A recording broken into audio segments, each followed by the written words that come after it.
Liolo, ce n'était pas un ami. C'était plus qu'un ami. C'était mon frère. C'était mon collègue, mon frère et mon confrère. Il est mort un 1er avril. Il est égal à lui-même. Donc jusqu'à la dernière minute, il s'est joué de nous.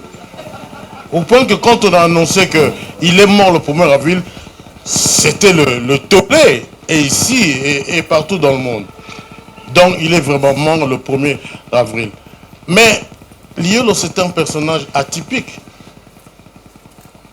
Il paraît qu'il est né à Bolobo. Mais il y a 2 Bolobos. C'est lequel Bolobo? Ah oui, il y a 2 Bolobos. Sur les 2 rives du fleuve. Il paraît qu'il a grandi sur les rives jumelles du Poul Malebo. Mais de quel côté? Donc c'est tout ça Liolo. Moi je l'appelle Yosamwana Mai. On ne veut pas savoir d'où tu viens, Osanouramwana Mai. C'est-à-dire que tu es un personnage atypique, cosmopolite. Et puis en plus, à l'époque nous rêvions tous d'aller en Belgique. Parce qu'il fallait être belgicain. N'est-ce pas? Il fallait être belgicain. Même quand on allait en France, il y en avait peu. Quand on allait en Angleterre, il y avait peu. Aux États-Unis. Mais c'était des Belgicains. Lui, il est allé en Autriche. Je regardais Frédéric. Lui, il est allé en Autriche. Un pays qu'on ne savait pas situer sur la carte, en tout cas à notre époque. Ni à l'école secondaire, ni même à l'université. L'Autriche, là, c'est à peine si on savait que c'était le pays de Mozart. Quelqu'un dit un jour, ah, le président de la République d'Autriche. Mais c'est Mozart. Donc c'est ça Liolo. C'est un personnage vraiment atypique dans son œuvre, dans sa vie. Et donc, je vais parler de l'artiste. Bronze passion. Moi, j'ajoute toujours passion bronze. Parce que c'est le mythe de Pygmalion. Vous connaissez ce mythe de Pygmalion? Pygmalion, c'était le roi de Chypre à l'époque, dans la mythologie grecque. Il était amoureux de la déesse Aphrodite. C'est la déesse de l'amour. Il en était tellement amoureux qu'il a fait une statue à Aphrodite. Et il est tombé amoureux de cette statue-là. Vraiment, il en est tombé fou amoureux. Mais finalement, la déesse Aphrodite a eu pitié de lui et il a transformé cette statue-là en personnage. Et il est tombé amoureux de ce personnage jusqu'à sa vie. Mais c'est un peu ça Liolo. C'est pourquoi je dis, il y a bronze passion, il y a passion bronze. Bronze passion, c'est l'œuvre. C'est l'œuvre de Liolo. Le bronze, c'est une matière intemporelle. Une matière de résistance.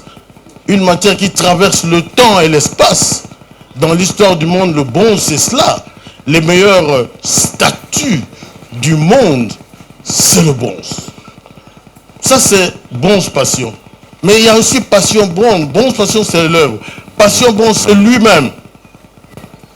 Il a aimé ça. Toute sa vie, il a aimé ça. Il nous a ébloui avec ça. Donc, il y a chez lui un mélange de classique et un mélange de transformateur, appelons ça comme ça. Mais il est resté très sur la ligne de la Convention. Très sur la ligne de la Convention. Moi, je me rappelle un jour, je vais avec lui, je vais à l'Académie des Beaux-Arts, et puis on voit sur le parterre, là, vide, là, les étudiants qui se disaient avant-gardistes ou je ne sais pas quoi, révolutionnaires, avaient étalé des véhicules en panne. Des tas de véhicules en panne pour manifester l'état de délabrement de la ville, je devine. Il était fou furieux. Il était fou furieux. Je ne l'ai jamais vu aussi furieux.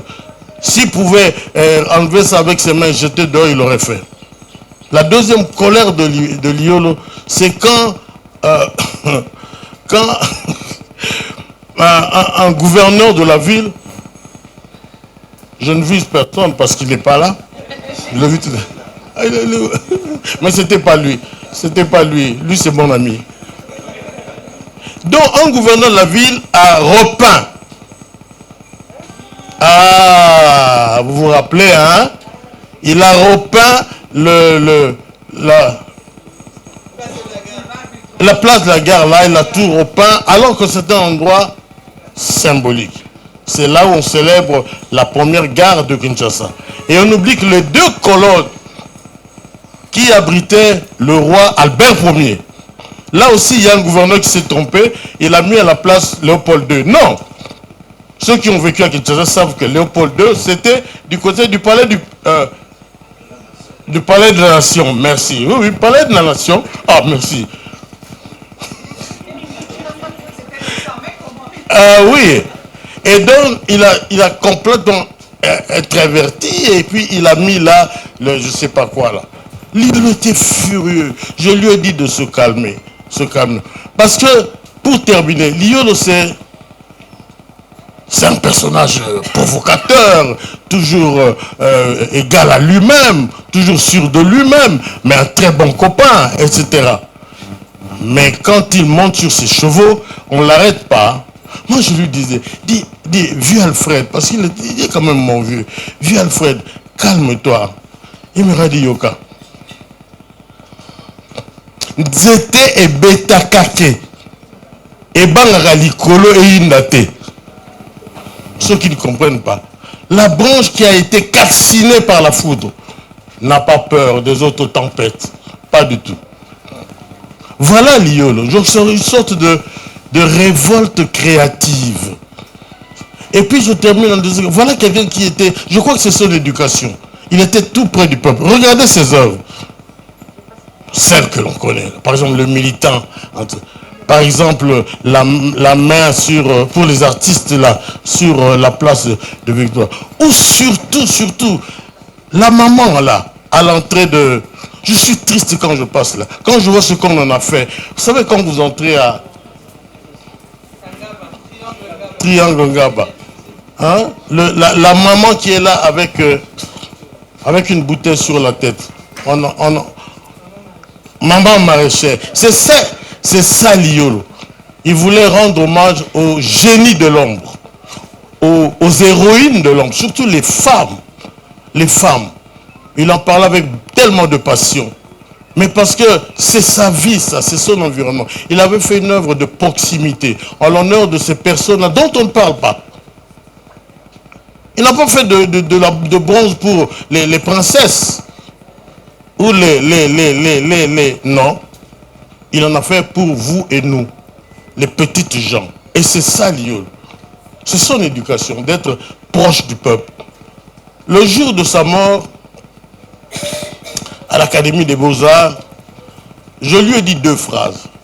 J'ai dit, Koulout, toi tu as toujours dit, Nzete Betakake et Bangra Likolo et Indate. Moi je te réponds ceci. Ceux qui étaient là comprendront. Yo zali mwana mai. Oyebi ko lukankai. Ceux de Bolobo savent ce que ça veut dire. Oyebi ko lukankai.